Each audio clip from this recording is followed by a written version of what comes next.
ఓం గం గణాధిపతే నమః. హాయ్ అండి, అందరికీ నమస్కారము.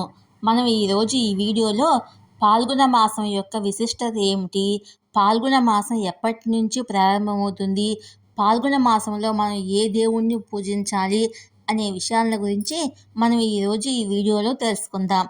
ఈ వీడియో కనుక మీకు నచ్చినట్లయితే లైక్ చేయండి, షేర్ చేయండి, సబ్స్క్రైబ్ చేసుకోండి. పూర్ణిమ నాడు పల్గుణి నక్షత్రం ఉన్న చాంద్ర మాసాన్ని పల్గుణ మాసమని పిలుస్తారు. ఈ మాసము శశి ఋతువుకు వీడ్కోలు చెప్తూ వసంతానికి స్వాగతం పలుకుతుంది. తెలుగు మాసాల్లో చివరిది పాల్గొన మాసం. మనలోని ఐషడ్వర్గాలను, కోరికలను నియంత్రణలో ఉంచడం కోసము సాధన చేయడానికి అనువైన మాసము పాల్గొనం. ఆకాశంలో శ్వేతవర్ణంతో దండాకారంగా ప్రకాశించే 2 నక్షత్రాలతో కూడిందే పల్గుణ నక్షత్రం. అందులో ప్రథమం పూర్వ పాల్గుణ, ద్వితీయం ఉత్తర పల్గుణ. అర్జునుడు ఈ నక్షత్రం నాడు జన్మించడం వల్ల పల్గుండయ్యాడు. పూర్ణిమ నాడు పల్గుని నక్షత్రం ఉన్న చాంద్ర మాసాన్ని పల్గుణ మాసమని పిలుస్తారు. ఈ మాసము శశి ఋతువుకు వీడ్కోలు చెప్తూ వసంతానికి స్వాగతం పలుకుతుంది. పాల్గొనంలో చేసిన దైవ కార్యక్రమాలు రెట్టింపు ఫలితాన్నిస్తాయి. కాబట్టే పాల్గొనం విశిష్టమైనది, దివ్యమైనది. అందుకే ఈ మాసం ప్రాముఖ్యత పొందింది. శ్రీ మహావిష్ణువు ఈ మాసములో గోవింద నామంతో సంతోషిస్తాడు. ఈ కారణం చేతనే పాల్గొన మాసము విష్ణు ప్రీతికరమని చెప్తారు. ఈ మాసములో ఎన్నో వ్రతాలు ఆచరించాలని శాస్త్రం చెప్తుంది. ఈ సంవత్సరము మార్చి 11న పాల్గొన మాసం ప్రారంభం అవుతుంది. పాల్గొనము ఆహ్లాద వాతావరణంలో బ్రహ్మీ ముహూర్త సంధ్యాకాలము దేవతార్చనలకు పవిత్రమైనది. పాల్గొన శుద్ధ పాడ్యమి నుండి ద్వాదశి వరకు చేసే వ్రతములో 12 దినాలు నదీ స్నానం ఆచరించాలి. పాడ్యమి నాడు గుణావాప్తి వ్రతము, తదియ నాడు మధుక వ్రతం చేస్తారు. పాల్గొన శుద్ధ చవితిని తిల అంటారు. దీన్నే పుత్ర గణపతి వ్రతమని, శాంత చతుర్దశి వ్రతమని అంటారు. ఈ రోజున ఉపవాసం చేసి తిలాన్నంతో గణపతిని హోమం చేసి అతిథులు భుజించిన తర్వాత హోమం చేసిన వారు తినాలి. దీనివల్ల సర్వ విఘ్నాలు తొలగిపోతాయి. ఈ రోజున వ్రతమాసించిన వారికి సత్సంతానం కలుగుతుంది. అనంత పంచమి వ్రతం చేయాలి. ఈనాడు నువ్వులు కలిపిన వండిన అన్నాన్ని నైవేద్యంగా పెట్టి స్వీకరించాలి. సప్తమి నాడు అర్మ సంపుట వ్రతం చేయాలి. ఉషోదయకాల స్నానం అనంతరము సూర్యునికి ఆర్ఘ్యం ఇవ్వాలి. సూర్య నమస్కారాలు చేయాలి. ఆదిత్య హృదయాన్ని పఠించాలి. ఈ మాసములో శ్రీ లక్ష్మీ జయంతి రోజున లక్ష్మీదేవిని, సీతామాతను షోడశోపచారాలతో పూజించాలి. ప్రదోష కాలంలో దీపారాధన చేసిన వారికి సౌభాగ్యము, సంపద చేకూరుతుంది. ఈ రోజున లలితాకాంతి దేవి వ్రతం ఆచరించాలి. నవమి నాడు ఆనంద నవమి అని శ్రీ లక్ష్మీనారాయణులు తులసి దళాలతో, మందార పుష్పాలతో అర్చించాలి. ఈ మాసములో వచ్చే ఏకాదశిని మతత్రయ ఏకాదశి, అమలకి ఏకాదశి, ధాత్రి ఏకాదశి, అమృత ఏకాదశి అని పిలుస్తారు. ఈ రోజున శ్రీ లక్ష్మీనారాయణులను పూజించి ఉపవాసము, జాగరణము చేయాలి. ఉసిరి చెట్టు కింద శ్రీ లక్ష్మీనారాయణులను పూజిస్తే శుభ ఫలితాలు కలుగుతాయి. ఈ రోజు చేసిన వ్రతము వేల కొలది గోదానాలు చేసిన ఫలితం కలుగుతుంది. శుద్ధ ద్వాదశి విష్ణు ప్రీతికరమైన తిథి. దీన్ని నృసింహ ద్వాదశి అంటారు. శ్రీ నృసింహస్వామిని అర్చిస్తే సర్వ విఘ్నాలు తొలగి అభిష్ట సిద్ధి కలుగుతుంది. ఈ రోజున చేసే గంగానది స్నానము అత్యంత మహిమాన్విత ఫలితాన్నిస్తుంది. శుద్ధ త్రయోదశి రోజు గ్రామక్షేమం కోసము మన్మథ విగ్రహ దానం చేస్తారు. శుద్ధ చతుర్దశి నాడు శ్రీ మహేశ్వర వ్రతం ఆచరించాలి. ఈ నెలలో హోలీ పండుగ నిర్వహిస్తారు. పూర్ణిమను హోళికా పూర్ణిమ అని, మదన పూర్ణిమ అని, హోలీ అని, కామదహనమని వ్యవహరిస్తారు. ఈరోజు ఉదయమే ఎండిన పిడకలపై మంటలు వేసి కామదహనం చేస్తారు. పూర్ణిమ సాయంత్రం నృత్య గీత వాయిద్యాలతో బాలకృష్ణుని లేదా రాధాకృష్ణులను ఉయ్యాలలో ఉంచి ఆరాధించి డోలోత్సవం జరపాలి. ఇలా చేయడం వల్ల వైకుంఠ ప్రాప్తి కలుగుతుందని మన పండితులు చెప్తున్నారు. ఈ పూర్ణిమ నాడు మధురైలో శ్రీ మీనాక్షి సుందరేశ్వర్ల కళ్యాణము జరుగుతుంది. తమిళనాట శివపార్వతుల కళ్యాణము జరుగుతుంది.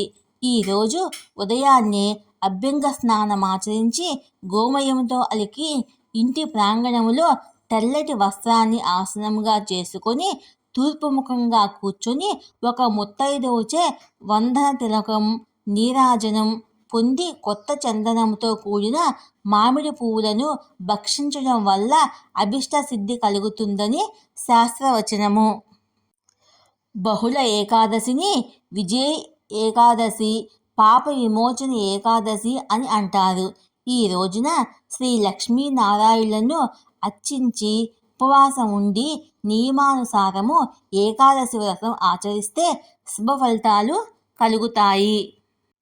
బహుళ ద్వాదశి అన్నమాచార్య వర్ధంతి కావున ఆయన కీర్తనలు పాడి స్మరించుకోవాలి. బహుళ అమావాస్య కొత్త సంవత్సరానికి ముందు వచ్చే అమావాస్య కనుక దీనిని కొత్త అమావాస్య అని పిలుస్తారు. ఈరోజు దేవ పితృ ఆరాధన చేయడము శ్రేష్టము. పితృదేవతలకు తర్పణాలు ఇవ్వాలి, అన్నదానం చేయాలి. పాండవులు ఈ మాసములోనే జన్మించారు. ఈ మాసములో క్షీరసాగర మథనం జరిగింది. అయ్యప్ప స్వామి అవతరణ ఈ మాసంలోనే జరిగింది. ఈ మాసములో చేసే ప్రతి దానము గోవిందునికి ప్రీతి కలిగిస్తుంది. ఈ మాసము నారాయణునికి ప్రీతికరము, భక్తులందరికీ పావనము, ముక్తిదాయకము. అందుకే పాల్గొన మాసము ప్రాముఖ్యత కలిగిందని ప్రముఖ పండితులు చెప్తున్నారు. పాల్గొన మాసము విష్ణు ప్రీతికరము అంటుంది భాగవతం. పాల్గొన శుద్ధ పాడ్యమి నుంచి 12 రోజులు పయోవ్రతం ఆచరించి విష్ణుదేవునికి క్షీరాన్నం నివేదిస్తే అభిష్ట సిద్ధి కలుగుతుందని భాగవత పురాణం వివరిస్తుంది. అదితి పయోవ్రతము ఆచరించి వామనుడిని పుత్రుడిగా పొందింది. పాల్గొనములో గోదానము, ధనదానము, వస్త్రదానము గోవిందుడికి ప్రీతి కలిగిస్తాయని శాస్త్రవచనము. చైత్రాది మాసాల క్రమంలో చిట్ట చివరిది పాల్గొనము. ఇంతకుముందు 11 నెలల్లో చేసిన దేవతా పూజలు, వ్రతాలు ఈ చివరి మాసంలో ఇంకొకసారి కనిపించటము విశేషము. సర్వదేవతా వ్రత సమాహారముగా, సర్వవ్రత సింహావలోకనముగా ఇది కనిపిస్తుంది. పాల్గొన బహుళ పాడ్యమి నాడే రావణునితో యుద్ధానికి సవణ సైన్యాన్ని వెంటబెట్టుకొని శ్రీరాముడు లంకకు వెళ్ళాడు. పాల్గొన బహుళ ఏకాదశి నాడు రావణ కుమారుడు ఇంద్రజిత్తు లక్ష్మణుడు మధ్య ప్రారంభమైన సమరము త్రయోదశి దాకా కొనసాగుతుంది. అంతేకాదు కురు పాండవుల్లో కొందరు పాల్గొన మాసంలో జన్మించినట్లు చెబుతారు. హరిహరసుతుడు అయ్యప్ప స్వామి పాలకడల నుంచి లక్ష్మీదేవి ఇదే మాసంలో జన్మించారు. ఇక మహాత్ములైన శ్రీకృష్ణ చైతన్యులు, రామకృష్ణ పరమహంస, స్వామి దయానంద సరస్వతులు జన్మం కూడా ఈ మాసంలోనే జరిగింది. అర్జునుడి జన్మ నక్షత్రం కూడా ఇదే కాబట్టి పల్గుణ అనే పేరుంది. పాల్గొన బహుళ అష్టమి నాడు ధర్మరాజు, పాల్గొన శుద్ధ త్రయోదశి రోజున భీముడు, దుర్యోధనుడు, దుశ్శాసనుడు జన్మించినట్లు పురాణాలు తెలుపుతున్నాయి. శ్రీ మహావిష్ణువుకు ఇష్టమైన మాసాల్లో పాల్గొనం ఒకటి. పూర్ణిమ తిథిలో చంద్రుడు పూర్వ పల్గుని లేదా ఉత్తర పల్గుని నక్షత్ర సమీపంలో సంచరిస్తే ఆ మాసాన్ని పాల్గునిగా పరిగణిస్తారు. గోవింద వ్రతాలను విరివిగా చేస్తుంటారు. విష్ణు పూజకు పయోవ్రతం విశిష్టమైంది. దీన్ని శుద్ధ పాడ్యమి నాడు ప్రారంభించి 12 రోజుల పాటు చేస్తారు. సమీపంలో నదుల్లో స్నానమాచరించి సూర్యుడికి ఆర్ఘ్యమిచ్చి విష్ణువును షోడశోపచారాలతో పూజించి పాలను నైవేద్యంగా సమర్పించడము మన సంప్రదాయము. పయస్సు అంటే పాలు. అదితి ఈ వ్రతం ఫలితం వల్లే వామనుడు జన్మించాడట. లక్ష్మీనారాయణులు పార్వతీ పరమేశ్వరుల్ని శుద్ధ తదినాడు పూజించి నైవేద్యం సమర్పిస్తారు. ఈ మాసములో 2 రోజులు వినాయకుడిని ఆరాధిస్తారు. కాశీ ద్రాక్షారామంలో వెలిసిన డుండి గణపతికి సంబంధించిన పూజ ఇది. శుక్ల పాడ్యమి చతుర్థి నాడు అవిఘ్నపుత్ర గణపతి వ్రతాన్ని ఆచరిస్తారు. శుద్ధ ద్వాదశి పయోవ్రతానికి చివరి రోజు. ఈ రోజున నరసింహస్వామిని పూజిస్తారు అని పండితులు చెప్తున్నారు. దివ్య ఔషధంగా భావించే ఉసిరిని శుద్ధ ఏకాదశి నాడు పూజించి ఆ చెట్టు వద్దనే అమలక ఏకాదశి వ్రతం నిర్వహిస్తారు. దీన్ని అమృత ఏకాదశిగా పరిగణిస్తారు. మధురైలోని మీనాక్షి సుందరేశ్వరుల కళ్యాణము ఈరోజు జరుగుతుంది. అందుకే శివపూజ చేస్తారు. ఈ నెలలో విష్ణు పూజకు ప్రాధాన్యత ఉంటుంది. పాల్గొన మాసంలో అతి ముఖ్యమైనది వసంతోత్సవము. ఇది కాముని పండుగ. హోళికా పూర్ణిమ కామదహనం పేరుతో ప్రఖ్యాతి చెందింది. శుద్ధ త్రయోదశి కాముని పండుగగా ప్రసిద్ధి చెందింది. ఈ పర్వదినాన శివుడు, మన్మధుడు, కృష్ణుడు, లక్ష్మీదేవి పూజనందుకుంటారు. పాల్గొన మాసంలో ప్రతి తిథికి ఒక ప్రత్యేకత ఉంది. చవితి నాడు సంకట గణేశ వ్రతం ఆచరిస్తారు. బహుళ అష్టమి నాడు సీతాదేవి భూమి నుంచి ఆవిర్భవించింది. అందుకే ఆ రోజున రామాయణాన్ని చదివి సీతారాముల్ని కొలుస్తారు. బహుళ అమావాస్య నాడు పితృదేవతలకు పిండ ప్రదానం చేసి అన్నదానము చేస్తారని పండితులు చెప్తున్నారు.